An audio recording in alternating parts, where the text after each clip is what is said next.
light.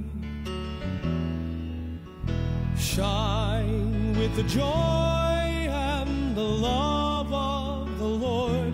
We are called to be light for the kingdom, to live in the freedom of the city of God. Balitang baha sa Palawan. Natuklasan na di umano ang dahilan ng malawakang pagbaha sa lalawigan ng Palawan, partikular sa bahagi ng bayan ng Aborlan, Nara, Española, Brooks Point at bayan ng Bataraza. Ayon sa nakadiskobre, isa palang puso ang kusang naglalabas ng tubig at hindi ito mapigilan ang pag-agos ng tubig kung kaya ito'y bumaha sa mga ilang bahagi, pamayanan ng nabanggit na mga lugar. Kaya ayon sa nakadiskobre, wag nang isisi pa sa ulan ang pagbaha.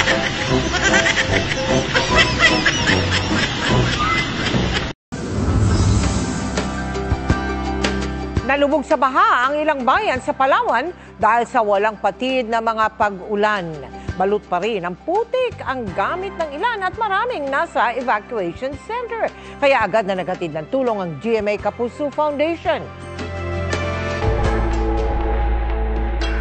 Matinding kalbaryo ang inabot ng mga residente sa Barangay Poblasyon sa Aborlan sa Palawan dahil sa malawakang pagbaha dulot ng malakas na pag-ulan dala ng shear line. Nabalot ng putik ang mga gamit sa bahay ni Ayla.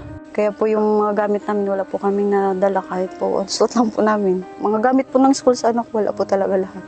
Ubus. Tinangay naman ng baha ang 18 alagang biik ni Emily. Yung mga baboy ko po, na-wash out po sila kasi hindi na po nila kaya yung lamig tapos sobrang taas na ng tubig. Binahari ng 6 na freezer ni Ana. Kabibili pa lang niya ng mga ito at ginagamit pa man din sa pagbibenta ng yelo para sa mga nahuhuling isda. Yung isang freezer ko, ma'am, hulugan pa yun. Talagang nag-aumpisa pa lang po kami talaga sa pag-freezer eh. Tapos nalubog na po sa baha. Talaga pong back to zero kami ngayon. Nitong Martes, agad na nagsagawa ang GMA Kapuso Foundation ng repacking, katwang ang 3rd Marine Brigade.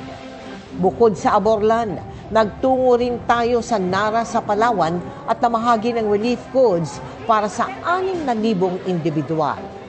Yung amounts of rainfall within 24 hours ay umabot ng 352 millimeters. So talagang it's 12 times more than the normal rainfall sa buwan ng February. Nagdulot ng severe flooding, lalo na sa ating mga low-lying areas. Karamihan sa mga residente, hindi alam kung paano mag-uumpisa muli. Wala po talaga kami ibang malapitan. Nawagan lang po ako sa pagkain. Financial po para po talaga. We are called to act with justice. We are called to love tenderly. We are called to serve one another, to walk humbly with God.